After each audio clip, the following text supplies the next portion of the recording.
سلام دوستای گلم، به کانال آوای زندگی خوش آمدین. فاتی هستم، 52 ساله، راوی سرگذشت های واقعی کانال. قبل از هر چیز خواهشمندم برای حمایت و دلگرمی ما لطفاً کانال رو سابسکرایب کرده و لایک و کامنت فراموش نشه. یادآور میشم تمامی سرگذشت های کانال واقعی هستن و فقط اسامی اشخاص برای رعایت حریم شخصی تغییر کرده. روزی که از در اون دادگاه لعنتی بیرون اومدم و مهر طلاق پای شناسنامم خورد، خیالم راحت شد که یک سال بالا و پایین کردن پله های اون دادگاه لعنتی و قضاوت های قاضی دادگاه نتیجه داده و بالاخره از شر شوهر مفخور و علافم خلاص شدم. 7 سال زندگی با مرد بی وجدان و بی غیرتی که چشمش دائم به دست من بود و تن به کار نمیداد، ازم یه زن قوی ساخته بود که حالا دیگه تصمیم داشت زندگیشو با کار کردن و پول در آوردن رو پا نگه داره و رو پاهای خودش بایسته و هیچ نیازی به کسی نداشته باشه. تصمیم داشتم زندگیمو با کار کردن و پول در آوردن رو پا نگه دارم. از شر یه نونخور اضافی که یه روز قرار بود مرد زندگی و رویاهام باشه و قول خوشبختی بهم داده بود خلاص شده بودم و همین برام کافی بود. حالا دیگه از شکستن درس خوبی گرفته بودم و از هرچی مرده چشمم اونقدر ترسیده بود که نمیخواستم از کنارشون رد بشم، چه برسه به فکر عشق و عاشقی و یه ازدواج مجدد باشم. زندگی ما مهدی یادم داد که فقط عشق تو زندگی کافی نیست و گذشته زمان به هم ثابت کرد هیچ چیز به اندازه آرامش ارزش نداره و یه روز میشه که حسرت یه لحظه آرامش خواب و خوراک رو از آدم میگیره. من تو زندگی با مردی که خودم بهش پر و بال داده بودم و برای زندگی انتخابش کرده بودم، خالی از هر گونه امید و انگیزه بودم، بدون ذره دلخوشی. فقط از سر وظیفه زندگی می کردم. بعد از طلاقم مهدی راه خودش رو رفت و منم که نمیخواستم سر 40 سالگی دست از پا درازتر برگردم شهرستانمون و تو اون محیط کوچیک انگشت‌نمای دوست آشنا بشم یا باعث سرفکندگی پدر و مادرم باشم، تصمیم گرفتم تا زمانی که خودم رو جمع و جور کنم و بتونم جایی رو برای زندگی اجاره کنم برم همخونه دوست صمیمی و همکارم تو شرکتی که کار میکردم بشم. سمانه 2 سالی از فوت شوهرش میگذشت و با اینکه میتونست کنار پدر و مادرش زندگی کنه ولی ترجیح داده بود مستقل باشه و سربار کسی نشه. منم که جدا از رابطه همکاری یه جورای رفیق جونجونیش به حساب می اومدم، با پیشنهادش واسه یه همخونه شدنمون موافقت کردم و خیلی زود همه چی رو به راه شد و من توی خونه آپارتمانی و نقلی سمانه جای گرفتم. هر روز صبح هر دومون از خونه می زدیم بیرون و تو شرکتی که من منشی و سمانه حسابدارش بود روزمون رو شب می کردیم و شب به شب پای درد و دل هم چشامون گرم می شد و پلکامون سنگین می شد و خسته و کوفته خوابمون می برد. هر جا کار مردونه‌ای پیش می اومد که هیچ کدوممون از پسش بر نمی اومدیم، برادر کوچیک سمانه سعید رو خبر می کردیم. اونم با وجود سن کمش نقش تکیهگاه و مردونه بودنش رو اونقدر تر و تمیز انجام میداد که یه موقع ها باورم نمیشد که سعید فقط 17 سالشه و خیلی مونده تا بتونه یه تکیهگاه کامل باشه. از جابجایی وسایل سنگین گرفته تا خرابی موارد جزئی تو خونه، سعید کمک حالمون بود و منم به چشم برادرم همه جوره‌ای باش احساس نزدیکی و راحتی میکردم. 3 ماه از طلاقم میگذشت، در حالی که فکر میکردم جدا شدن از مهدی یه جورایی شروع زندگی خوشمه، ولی هنوزم حالم خوب نبود. یه جور خلأ بزرگی تو زندگیم حس میکردم و اونم چیزی نبود جنو حس زنونه و روابط جنسی که 5-6 سالی مزرعه زیر زبونم رفته بود و طوری عادت کرده بودم که حالا دیگه نمیتونستم سرکوبش کنم و نادیدش بگیرم.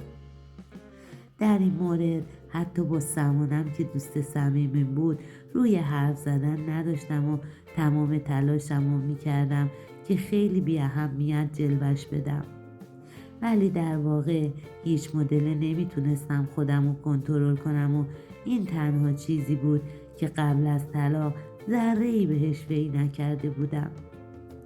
یه روز که به پیشنهاد سمانه تصمیم گرفتم به خاطر سرگرمی و خوشگذرونی ماهواره نصب کنیم تا یه سرگرمی برا هر دومون جور کنیم، به خیال اینکه سرم گرم میشه و کمتر به خواستم فکر میکنم بدون هیچ معطلی با سعید در میون گذاشتم. طبق معمول یه روز از سعید خواستیم تا وسایلشو برامون بخره و خودشم یه نصاب مطمئن بفرسته تا برامون وصلش کنه. یه روز سعید زنگ زد گفت که همه چیز آماده است و فردا طرفای ظهر دوستشو میفرسته تا ماهواره رو وصل کنه. اون روز به درخواست سمانه قرار شد من خونه بمونم و سمانه بره شرکت تا به کارهای عقب مونده‌اش برسه. منم که به شدت از نظر روحی خسته شده بودم و احتیاج به یه مرخصی داشتم بدون هیچ چون و چرایی قبول کردم. اون روز طرفای ظهر بود که نصاب سر وقتی که قول داده بود رسید. منم که منتظرش بودم به استقبالش رفتم و از نگاه‌های متعجب و برقی که تو چشاش بود فهمیدم که تا بالا میره و بر میگرده منم باید یه دستی به سر و صورتم بکشم و یکم به خودم برسم. پسر حدود 30 ساله به نظر می رسید که خیلی هم خوشگل و خوش‌هیکل و تو دل برو بود. خوش رو بودن و خوش اخلاقیش بیش از حد باعث شد که تو همون زمان کوتاه 1-2 ساعته که پیش هم بودیم حسابی با هم گرم بگیریم و راحت باشیم. اول از اوضاع سیاست و اوضاع مملکت گرفته تا آمار دادن از زندگی شخصی خودمون شروع کردیم. هوا گرم بود. تصمیم گرفتم تا برای گرم شدن درست برم و درست کردن شربت تا مرتب کردن کالای ماهواره یه لیوان شربت درست کردم تا خستگیش رو درک کنم. نمیدونستم قراره چه خبری بینمون بیفته. بی خبر از همه جا سینی شربت رو درست کردم و با سینی شربت وارد پذیرایی شدم. با تعارف کردن همون لیوان شربت دست نصاب بی هوا رفت روی کنترل کانالی که یه تو خونه بابام روش قفل خورده بود. ما از دیدنش منع شده بودیم و وقتی اون کانال تلویزیونی باز شد و صفحه‌شو دیدم از خجالتم جا خوردم. راهی نداشتم جز این که خودمو بزنم به اون راه که چیزی ندیدم. اما نصاب خیلی حرفه‌ای تر از چیزی بود که فکر میکردم. البته بعدها که فکرشو میکردم پیش خودم میگفتم شایدم از قصد اون کانال رو آوردن اون کانال یه دفعه‌ای نبود، چون هیچ عکس‌العملی نشون نداد و خیلی راحت همونطور که صفحه تلویزیون داشت فیلم پخش میکرد اونم لیوان شربتش رو سر کشید.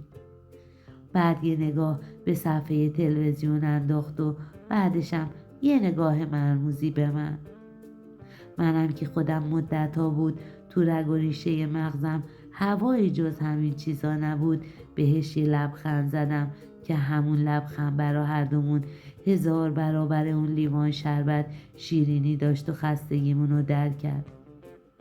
نمیدونم چطور شد، ولی وقتی که به خودم اومدم روی تخت 2 نفره خودم و سمانه تو بغل نصابی که قرار بود خیلی وقت پیش کارش تموم شده باشه و رفته باشه هنوز خوابیده بودم. دیگه دمدمای غروب شده بود.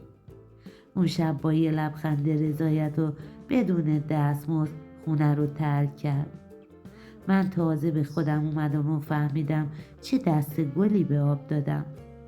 اون شب بدون اینکه چیزی به سمانه بگم وانمود کردم که پول نصابو دادم و اونم بعد از کارش رفته. با اینکه به خواسته خودم تن به اون رابطه داده بودم، ولی بازم حالم خوب نبود و احساس گناه راحتم نمیذاشت. با رضایت خودم بود.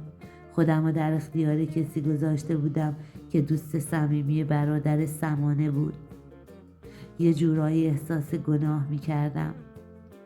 امروز با اینکه 4 ماهی از اون رابطه میگذره، ولی هر روز تو فکرم و با برملا شدن خطای بزرگی که در حق سمانه و سعید کردم روزم و شب میکنم و میدونم اگه سمانه از این ماجرا چیزی بفهمه قید رفاقتمون رو میزنه و منو از اون خونه بیرون میکنه. تو گذشته این 4 ماه اونقدر احساس پشیمونی دارم که هر روز دعا میکنم که خدا به هم رحم کنه و هیچ وقت سمانه و سعید از این کار من با خبر نشن و یه جورایی به هم بدبین نشن. همراهان عزیز، در صورتی که مایلین زندگی و تجربه شما با دیگر دوستان به اشتراک گذاشته بشه، میتونین با گذاشتن کامنت زیر همین ویدیو با ما در ارتباط باشین. دوستان عزیز، مرسی از اینکه با لایک کردن و گذاشتن کامنت از ما حمایت میکنین و به همون دلگرمی میدین. اگر به سرگذشت‌های واقعی دوستان علاقه‌مندین، میتونین از زیر همین ویدیو با سابسکرایب کردن و مشترک شدن عضو کانال ما بشین و با زدن زنگوله کنارش اولین نفری باشین که از ویدیوهای ما با خبر میشین. ممنون از اینکه امروز هم تا پایان این سرگذشت با ما همراه بودین. تا سرگذشت و تجربه واقعی بعد شما عزیزان رو به خدا می سپارم. خدا یار و نگهدارتان.